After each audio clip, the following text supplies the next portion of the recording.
Nick and I had Ajamu Baraka on. I was able to squeeze in a question, so I'm gonna rewind it. I'm gonna ask the question and then allow the answer again, and then we'll discuss on the other side here. So let's hear the question and then Ajamu's answer and Cornell West, just to get your overall general. I don't really have a specific question because I feel like I've gotten answers to a lot of these questions I had before, but what is your overall sort of outlook for the Green Party's future, like moving forward, post the possibility of a Cornell West candidacy, and also what is your what is the right word? What is your thoughts on Cornell West moving from Green Party to independent? What you're willing to.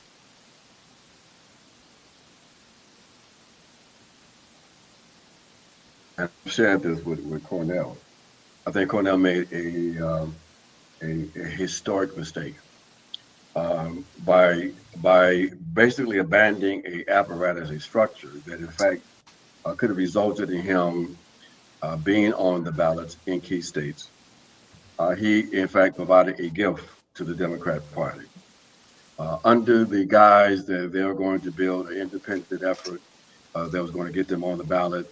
And that therefore shedding themselves of the Green Party for whatever reasons wasn't really a big deal. But it's not real. And on top of that confusion, the confusion is compounded with some of Cornell's positions on the issue of organization.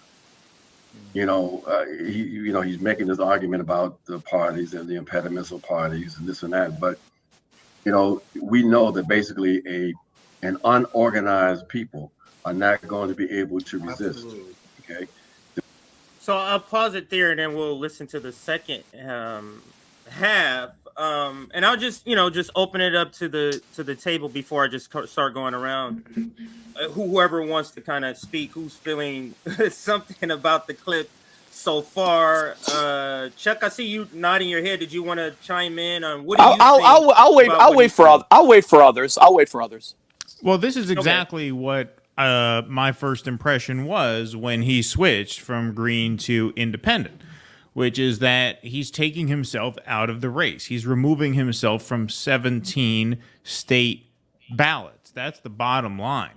Look, do I doubt? Look, if we've had friends and supporters of our show give us some information about some internal strife at the Green Party, which Cornell has talked about. And I don't doubt that happens. The Green Party is notorious for that. The left, broadly speaking, is notorious for infighting and dysfunction. So I don't doubt that was there.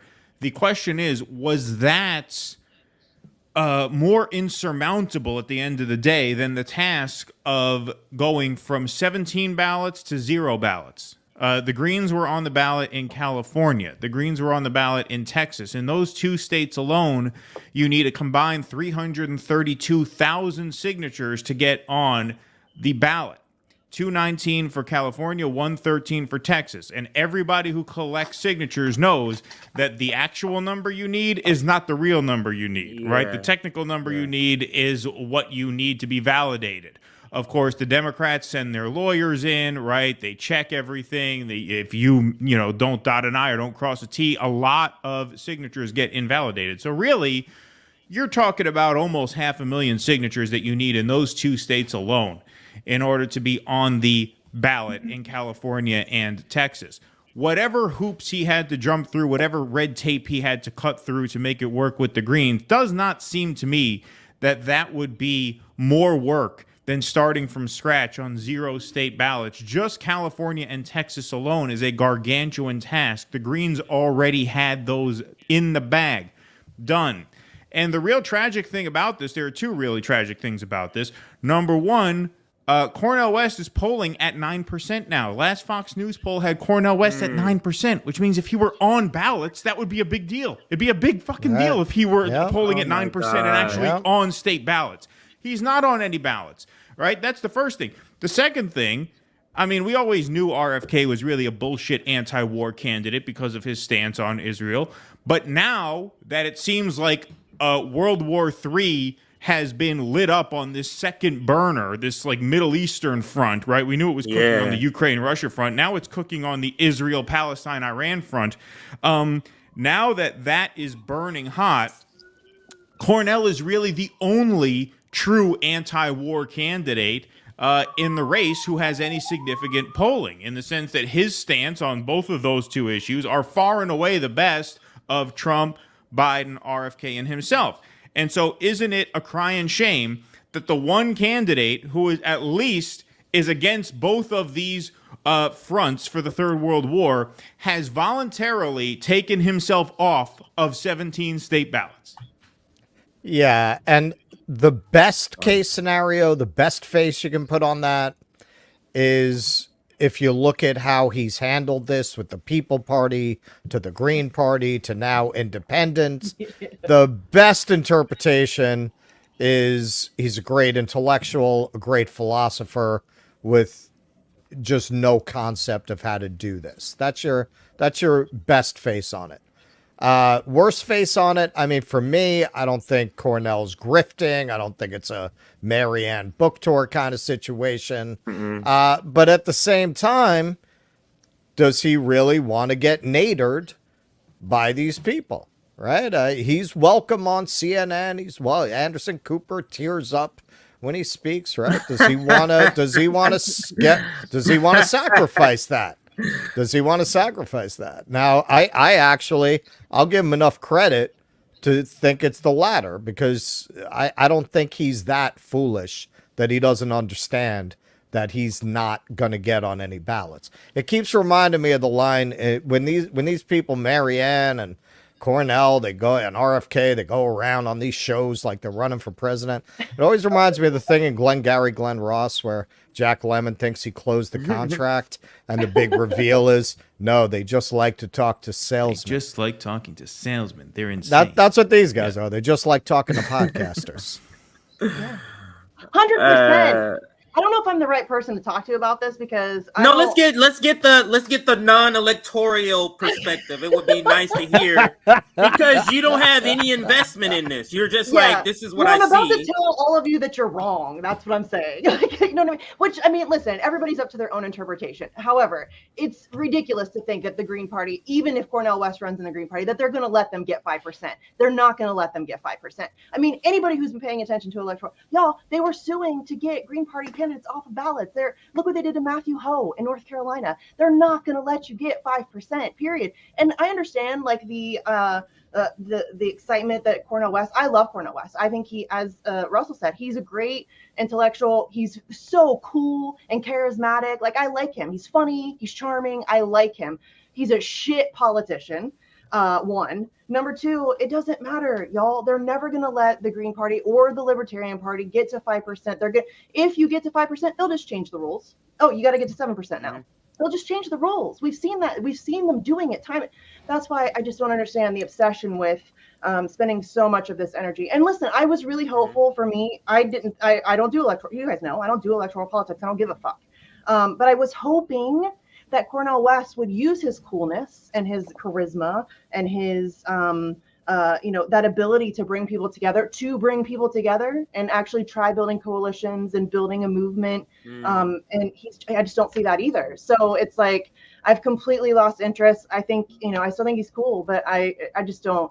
None of it makes sense. And the idea that he's gone from People's Party to Green Party, now to Independent. He hired Peter Dow. He hired Peter fucking Dow. You just like totally slashed your entire voting base. Peter Dow spent years spitting on the people you want to vote for you, and you hire that guy as your campaign manager. Mind-blowing, terrible decision. I don't care how much experience he's got. Dude's got experience at losing. That's who you hire. And it's somebody that has spent so much time and energy trashing, tearing down, lying about, smearing. I mean, we're all Russian bots, guys. We're all Russian students. We've all been manipulated by Vladimir Putin to vote for Bernie Sanders, to want Medicare for all. That's Peter Dow. He worked hand in hand with David fucking Brock. and you hired him as your campaign manager. So yeah, if you want to believe in electoral politics, it's frustrating for me because I feel like it's a giant waste of time, energy, resources, and money. But I don't begrudge anybody like wanting to still feel like that's an opportunity. It's just, in my opinion, it's not at all. They're never going to let us get any substantive change from a ballot box. Sorry, I ranted. But no worries. That was great.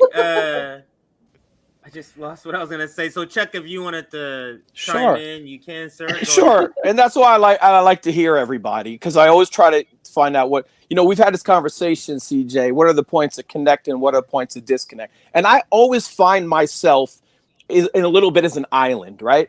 And here is a little bit why, or reason why. I go on the street and I do media. And part of the reason I believe in doing media, just like today, I don't know if any particular one protest I'm going to cover is going to make any tangible, direct line, linear difference. But I do believe in a swelling. I do believe in a domino effect, and in that when you're putting out right messages, it could lead to other messages. The greatest example might be like the Greensboro four young people went out there. They did sit-ins, and within a week, it was thousands all over the country. And that's easy line to draw. So you never know what is touching someone, and that's why you cover it. Now, let's go back to Dr. West for a second. And I think what separated me from almost every single person I know is that I never looked at him as an electoral candidate. And I explained why.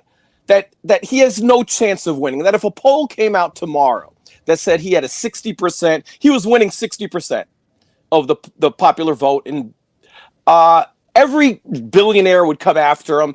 AIPAC would come after him. Military industrial complex would come after him. Big Pharma would come after him. The smear campaign would just be so overwhelming that it would be crushed. I never, ever thought that he could win. So that was my lens. So when everyone's talking about politics and this party, Green Party, and that, it didn't interest me, because you're having an assumption that he could really do some damage. And I felt always that Dr. West, very much in the media work that I do, could be a voice in many of the issues that I say find important. So maybe like Stop Cop City, we're talking about Stop Cop City, and if he could help hold other people accountable in something that's in motion, that is something that we're actually literally trying to stop. It's not that theoretical that we want to stop in the next year, and we could get more mainstream voices, and he can be an aid towards that and hold other politicians accountable and say, get off the crack pipe. Then that's something I welcome. And a lot of times when I welcome people who may be a little more mainstream, what the left comes at me and they say, oh, your liberal tendencies, and why do you like this liberal person? Forget their politics. I just hope an issue gets mainstreamed.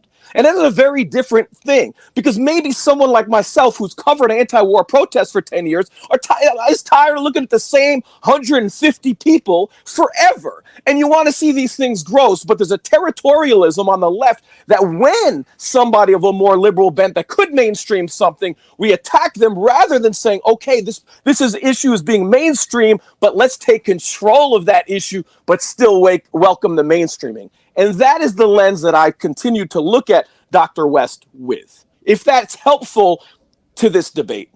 But what I would just say to that is, look, I hear what you're saying. I'm all for voices against Cop City. I'm all for voices against NATO. I'm all for voices against the genocide of the Palestinian people. Cornel West just debated Alan Dershowitz on Fox News. Yeah. I hear he did very well in that debate. I have not watched it yet. I'm all for that. My issue is when you decide to run a presidential campaign, that comes with a responsibility to execute a campaign in a way that people feel like their investment in that campaign is in good hands. I mean, we all got very invested in the Bernie Sanders campaign, and that campaign was, at the end of the day, very lazily run. They did not develop a ground game in most of the Super Tuesday states. They were all in on the early states, apparently not anticipating the media blitz that would come after he did very well in those early states. They took 1 million people's volunteer hours and squandered it. Whichever moron decided to put Bernie Sanders on 60 Minutes with Anderson Cooper after the Nevada caucus and set him up to be sandbagged with that bullshit Fidel Castro question, whoever did that wasted a year of a million people's lives. And my issue with Cornell is not that he is mainstreaming to the extent that he can certain issues, Stop Cop City, anti-NATO, anti-Israel. That's all wonderful. That's all fine and great. My issue is that if you are running a campaign and you are asking people to invest in that campaign, time, money, and resources, you have a responsibility to execute a campaign strategy that maximizes your impact on election day, even if you cannot win. You have a responsibility to do that, and the way he has handled his campaign tells me he does not take that responsibility very seriously. Doesn't mean he can't continue to be a voice in the way that you've just said, Chuck, that he is a voice. That's all well and good. I hope he goes out there and screams at the top of his lungs about everything he cares about. That's fine. When you're running a campaign, you have to have a Machiavellian streak. You have to have a strategy. You have to be able to execute with precision, or else it's not really a presidential campaign. It's a grassroots movement. And look, Cornell wants to lead a grassroots movement. That's fine. But if you're going to call something a campaign and enlist people's blood, sweat, and tears and money in a campaign effort, it has to be a real campaign effort. And Keaton, this just doesn't strike me as that. And we agreed on that, by the way. Okay. The money part is the part. The money part is the part that, to me, why you have to be making decisions as if you're trying to win, even though you know you're not. Meaning, you're not just doing willy nilly. Because then, how are you going to expect people to donate money? You get what I'm saying? Like, how do you expect to raise money when you are already saying, "Yeah, I'm playing games with this, you guys. So, but send me money." Like that's not what's happening.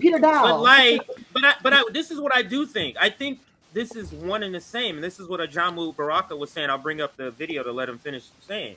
Is that this is all one and the same. Don't building up the Green Party. If you want to do, if 5% is your goal, the reason why you're supporting it, that's great. If building a movement, that's great. But this is one and the same. You're building a movement through the campaigning. In order to build a movement, you have to have some galvanizing sort of event or process. And what better thing than a presidential campaign that, one, keeps people invested, because the presidential campaign lasts for a year. It keeps people invested, coming back, making sure they're staying in communication. So it's, I'm here for the 5% Green Party. Yeah, that's great. But go ahead. This is where we are organizing these rallies, this march, this protest too. Right. You see what I mean? Like, you're doing both at the same time. And the Green Party, to me, is what maximizes the organizing. Because let me give you an example. Claudia de la Cruz is a great candidate. She's not on every ballot in every state. Let's say she was like sort of this person that's organizing. She could do that in every 50 states. But it would be a lot easier if she was on a ballot in those states to galvanize people. You get what I'm saying? And not being on the ballot. That is the whole point of the Green Party staying with the Green Party, to me, is that you stay on the ballot so people have something to invest in. And they already have the infrastructure. They have email lists. They have state parties. If we're going to have the electoral conversation, it's ridiculous to leave the Green Party and be independent. If you that's silly. You're absolutely right. Right. Even if you're not even talking about, I'm not going to even get any I'm not even going to win any delegates. The whole point is to organize. Use this to organize. But I agree with Keaton. You have to be invested enough to say, I am making a serious attempt, although I know I have a very low probability. I'm making a serious attempt, and leaving the Green Party just doesn't give you that. And that's the point that I would make about any of this. Whoever wanted, I think it was Keaton. Yeah, we, you have a little, since you threw him up on the screen, I'll mention it. I just watched a video of Tim Black, having steam coming out of his ears that everyone's betraying Cornell and everyone's turning their back on him. They've betrayed him. Nobody betrayed Cornell, and I think we all go easy on him because we all like him. If it were pretty much anybody else, we'd probably be going a lot harder because I know I would. we are all veterans pretty much in this space of the Bernie Sanders campaigns. And we all came away from that feeling pretty burned. I don't know anybody who was involved in that who feels good about it in hindsight and doesn't feel used. So we're all very sensitive to people playing games with our time and our energy and our effort. It is not our job to be super fans. It is not our job to be worshipers. It is not our job to get behind leaders and support them no matter what. If Cornell likes to talk to podcasters, he can do it without claiming to be a candidate for president, to be arguing that this was a smart strategic move. There was some sense to this. Come on, man. Don't bullshit a bullshitter. Come on. Come on. Are you fucking kidding me? Are you kidding me? You're talking about the kind of people who would actually maybe go and try to get all of the signatures you would need, hundreds of thousands of signatures to get on the ballot. They've seen the way that you ran this, and they're not going to do it. People like us, we're not going to do it. So who's going to do it? So you're just talking to podcasters. So why don't you just do that and not claim that you're running for president? Because you clearly I could answer that. I could answer what you just said. Because I've never viewed him as running for president. I've viewed him as an activist masquerading as a politician.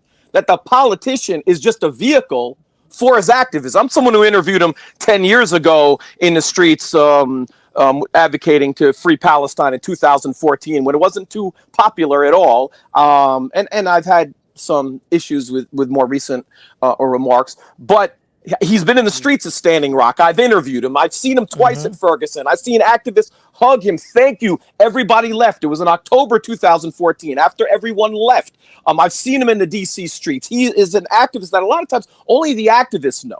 And I think what he has made a calculation and a decision is, by running for president, I don't see anyone talking about disband NATO. I don't see anyone talking about Stop Cop City. I don't see anyone talking about war and all of these issues that I agree with, not because I'm a cheerleader, but because I fall on the same side of the actual policies that he's talking about. And when somebody says, I'm for reparations, unlike Bernie, even Bernie didn't touch that. I'm for reparations, and we know only 17% of white people are for reparations, then we know the man has made a decision to highlight his issues rather than win a campaign. We know this. So what I'm saying is that, yes, he may not be, he's a mobilizer, not an organizer. MLK is a mobilizer, SNCCs are organizers. I look at those two things very differently. So I'm not concerned about what he might do with the Green Party or this party or that party, but I know the activists in Stop Cop City have been working out there for 2 years.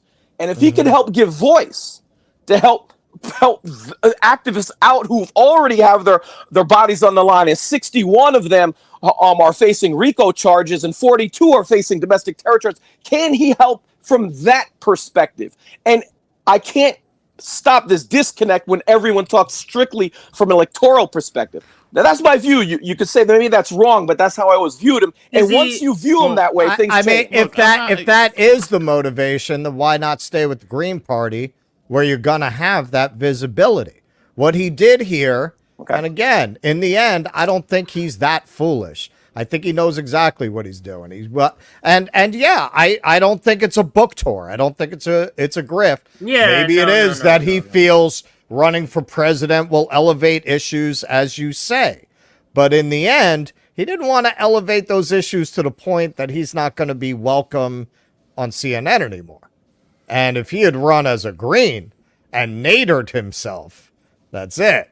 That's it. Those of you that look at Nader, he's trying to kiss their asses now. They'll never let him back in. They'll never let him back in. Not even to parade him around the arena as a conquered barbarian. They don't even want him on that level. So Cornell does not want that. That's what I think. So even on the level that you're saying, maybe that is why he's running for president. Very likely it is. But he doesn't care enough to do it in a way that's effective. But So- I also think there's an issue here. Sorry, Russell, were you done, or did you have more? My grandfather used to say something. You can do whatever you want in life, as long as you're not asking anyone for anything. Once you ask people for something, you make what you're doing their business. So when you're running for president, you're asking us for something. You're asking us for support. You're asking us for time. You're asking us for money. You're asking us to platform you. Well, now what you're doing becomes our business. And the way that he has done it for people who are veterans of the Sanders campaign, a lot of us, I think, are not comfortable getting involved. And what I would add to that, Chuck, is I think everything you said was absolutely valid, but I think there is a unique what is frustrating about this is that 2024 does provide a unique opportunity to really injure the duopoly. And the duopoly is an electoral entity, right?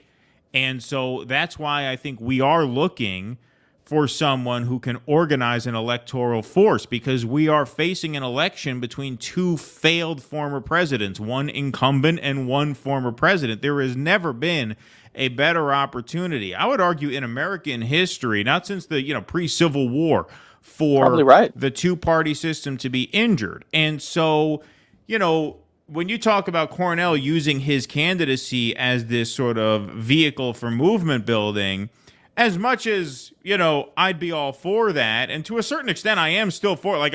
I'm not saying he should drop out, right? But it's frustrating because this is a unique opportunity to actually run a third-party candidate. If they actually organized and they actually ran a serious campaign, they could actually do great damage to the two-party system. This is not like the average cycle where, we'll run a movement candidate to highlight issues and that'll be great in the long term. I mean, he could do that. That's fine. But that is wasting a major opportunity that this election cycle has presented. Whereas with the right candidate, with the right organization and the right strategy and the right commitment to execution, you could do serious damage. Cornell, even given the lack of organization, he's still polling at 9 points. That's amazing polling for Cornell West. Yeah. Robert F. Kennedy's polling at 16 points against Biden and Trump. The duopoly is extremely vulnerable, and I think it is a wasted opportunity not to pounce on that. And I wish that Cornell's campaign were more mindful of that opportunity and took that more seriously than they seem to be taking it. Can I just say something really harsh? I'm tired of this weak-willed bullshit. Frankly, I'm tired of these people entering into this race like Bernie Sanders and now Cornel West, Marianne Williamson, like, oh, I'm going to go and I'm going to get issues, out into the mainstream. I'm going to talk about it. We've talked enough. Hasn't there been enough conversation? I mean, we have, Misty. We have. I know, not mainstream America. But it's just it's the same shit. It's the same shit. It's the same thing that we've been doing the whole time. Like, okay, we're just gonna try to do a little. We're gonna get some crumbs of crumbs. No more crumbs, y'all. And I get it. It's uncomfortable. It's gonna take a lot more than voting. It's not gonna be easy. But it's just to me, it's so frustrating because people are suffering so much, and it's only gonna continue to get worse. And instead of just ripping the band-aid off and doing the damn thing, we're fucking around with these ridiculous completely make no substance. There's nothing. We're just gonna have a chat again about how things are suck. I'm not down for that. I'm not interested in having another conversation about how things are shit. Could we just do something about it? I'm tired of seeing people suffer. I'm sick of it. And we're not going to get any change whatsoever about arguing over Cornel West and the Green Party or Independent. Who gives a fuck? Who gives a fuck? Who cares?